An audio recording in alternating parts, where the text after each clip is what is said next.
Bienvenue dans Mémoire francophone sur Choc FM 105.1, votre série de témoignages qui met en lumière le parcours inspirant de ceux et celles qui ont consacré leur carrière à faire rayonner la francophonie en milieu minoritaire. Bonne écoute.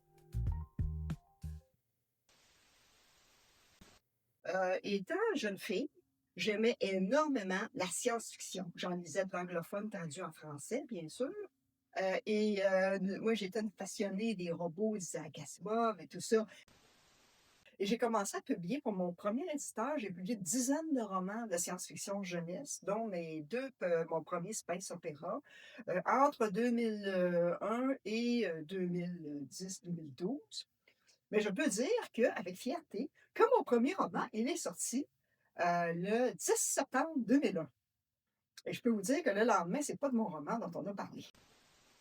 Je suis passée à travers beaucoup de périodes, des hauts et des bas de la vie d'écrivaine, comme être à un salon de Montréal avec mon premier roman, puis voir tous les gens qui vont s'acheter des bébelles Harry Potter, parce que mon premier roman est aussi sorti en même temps. Mon deuxième est sorti avec les premiers Harry Potter, les gens filaient vers les Harry Potter. Il y a toujours des choses, il y a toujours des fils. Et dans tout Salon du livre, il y a peut-être une dizaine d'auteurs incontournables et il y a 3000 auteurs contournés. Alors, j'ai appris à être un auteur contourné, mais à continuer de donner le meilleur de moi-même à mon public. Et là, ce soir-là, j'étais épuisée, il faisait mauvais, il y avait de la pluie, de la grêle, c'était un temps très mauvais, j'étais très fatiguée et j'ai traîné à la boutique qui était au premier étage près de la cafétéria j'étais en train de regarder une belle et puis à un moment donné, je me suis dit: «Oh, il y a ma grand-mère, je pourrais aller la voir, mais si je voudrais que je me dépêche». Et là, je me suis dépêchée de sortir de l'école à 5h17 à peu près et je suis descendue et arrivée au milieu de l'escalier, du long escalier qui descendait de l'Université de Montréal vers la rue, proche de la rue d'Arlington, je me suis dit: «Mon Dieu, je suis une niaiseuse, ma grand-mère, elle était morte depuis 6 mois. Elle était décédée au printemps 1989». Mais j'avais tellement pris l'habitude d'aller chez eux que, c'est arrivé ces d'autres journées que j'avais le réflexe encore d'aller marcher vers cette rue-là. Alors, ça peut se voir de façon très poétique, c'est ma grand-maman qui a veillé sur moi. Évidemment, quand je suis arrivée dans mon tout petit appartement, là, j'ai, ma meilleure amie de l'époque m'a appris, puis elle m'a dit: «Ah, tu sais, Michel, il est arrivé quelque chose à l'école». Et c'est là que j'ai ouvert la radio et là, j'ai appris la chose en toute son horreur. Pas le monsieur, ne nommez pas, parce que je sais clairement c'est un imbécile. Ouais. Et je ne dis même pas d'ailleurs c'est un homme, parce que mon féminisme à moi, quand je parle des hommes, ce n'est qu'en pied. Je dis il n'y a rien que du bon. Il y avait un imbécile qui a malheureusement mal pris ses peines d'amour et qui s'est conté des histoires dans sa tête jusqu'à vouloir se venger. Et avant de se venger, les gens qui ont l'idée de vengeance, ils se donnent la permission de se venger. Et c'est là, moi, que j'interviens comme personne féministe, comme femme, pour tout le monde, femme et homme, pour tout le monde, les non-binaires, c'est que d'abord, la vie vous égratigne. Là, je vais en parler tout de suite. Mhm. La vie vous égratigne et vous êtes blessé. Et là, vous pouvez choisir de vous guérir. Vous allez trouver des bonnes personnes sur votre chemin pour vous aider à guérir. Mais parfois, vous n'avez pas les bonnes personnes sur votre chemin et vous êtes déprimé dans votre tête et il y a la santé mentale qui rentre ici. Et là, voilà, vous grattez votre blessure. Beaucoup ont fait ça. Moi, j'ai fait ça, gratter ma blessure. Et là, la blessure, elle s'infecte. Et là, la personne, l'imbécile va dire: «Voyez comme je souffre! Vous dites: "Voyez comme je souffre!" Et vous continuez à gratter votre blessure qui s'infecte de plus en plus». Et c'est ça que je vois. Et c'est pour ça que, dans ma façon de m'adresser aux gens, je dis: «C'est important de reconnaître qu'on est blessé et d'aller vers les autres, d'aller chercher un peu d'aide, quand vous vous sentez tout seul, quand vous vous sentez déprimé». Je dis ça aux filles aussi. Je compte parmi les victimes un sympathique garçon que j'ai rencontré et qui s'est suicidé l'année d'après parce qu'il était dans ma classe et qu'il n'a pas osé intervenir. Et ses parents se sont suicidés l'année suivante parce qu'il était un fils unique. Moi, je le pleure encore, ce garçon-là, je l'ai rencontré. Et il s'appelait Sarto. Ça, c'en est un que je nomme. Souvenez-vous de Sarto. Il était très bien, ce gars-là. Et je pleure aussi la maman du tyran. On n'en parle pas. Mais cette femme, heureusement, j'ai posé la question, elle a eu du soutien. Tiens, j'avais goûté au milieu du travail, un petit peu au sexisme en milieu de travail. J'avais aussi, j'avais quand même une conscience qu'on n'était pas tout à fait arrivé.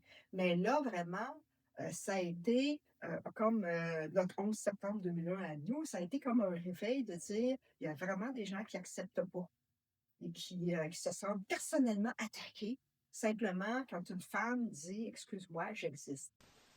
Petite microagression qu'on appelle ça aujourd'hui, là, les gars qui passent des commentaires sur les vêtements, les gens qui te ciblent dans la rue, moi j'ai connu ça, là. Mais ce que j'ai trouvé le plus dur, c'est qu'on a parlé en 24 heures, les médias ont arrêté de parler de la violence envers les femmes pour parler des armes, du contrôle des armes à feu. Tout est passé après ça sur le contrôle des armes.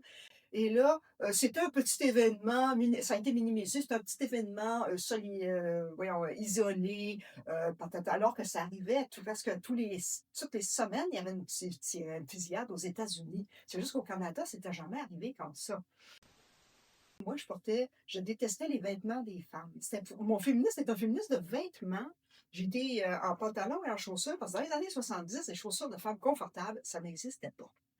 Et alors, j'ai passé ma jeunesse en running shoe, en souliers confortables. Alors, évidemment, quand c'est arrivé, là, je suis allée vraiment vers la façon de parler, vers le discours, vers exprimer que c'est pas vrai qu'une femme féministe n'aime pas les hommes. Au contraire, je ne trouve que du bon. Je n'aime pas que des hommes, des personnes se laissent tomber par l'influence sociale. En plus, je ne parlerai pas des pressions sociales, mais se laissent tomber dans une espèce de trou noir de ressentiment envers l'injustice qui nous frappe personnellement. Parce que ça, j'ai connu de l'injustice. Il y a des choses qui m'ont fait vraiment de la peine. J'ai eu des idées de vengeance aussi, mais jamais je ne me suis donné la permission.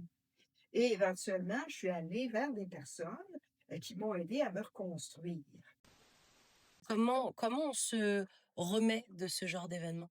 Ben là, moi, je peux te dire que ça a pris au moins 20 ans. J'ai à chaque fois, même quand je suis mariée, en 1997, et je peux dire qu'après ça, j'ai su conscience d'abord de notre mortalité, de la fragilité des acquis.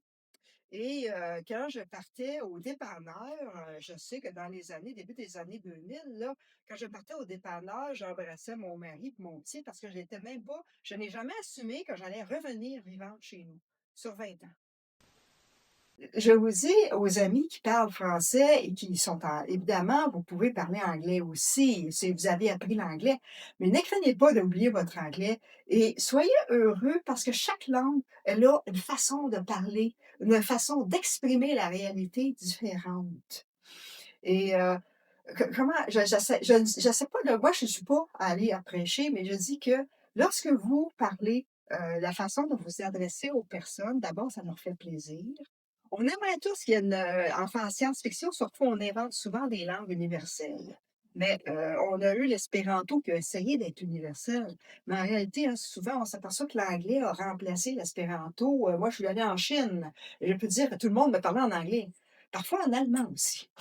Heureusement que j'avais appris un peu d'allemand. Et c'était extraordinaire, mais c'est une langue, d'accord, que beaucoup parlent, mais ça n'empêche pas que la langue dans laquelle vous grandissez, hem, c'est un sol nourricier, qui vous forme, qui vous permet de raconter des histoires. Alors, je peux dire, quand j'écris en français, j'écris parfois des histoires en français, elles sont pas faciles à traduire vers l'anglais. Parfois, j'écris des histoires d'abord en anglais parce que l'anglais américain a une autre forme surtout en science-fiction, il y a une autre façon de raconter qui est plus ou axée vers l'action. Il y a certains mots qui existent, qui n'existent pas en français. Mais quand je le traduis en français, eh ben, des fois, je l'enrichis parce que je trouve d'autres façons de raconter l'histoire avec des meilleurs mots. Là, je dirais, pratiquez votre générosité. Soyez généreux, on a besoin de l'aide. Soyez, courageux aussi devant l'adversité.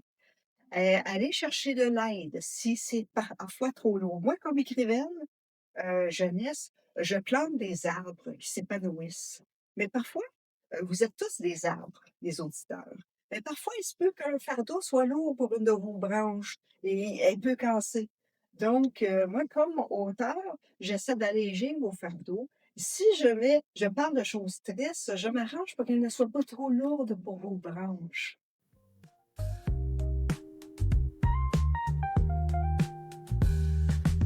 Vous regardiez Mémoire francophone, un programme financé en partie par le gouvernement du Canada.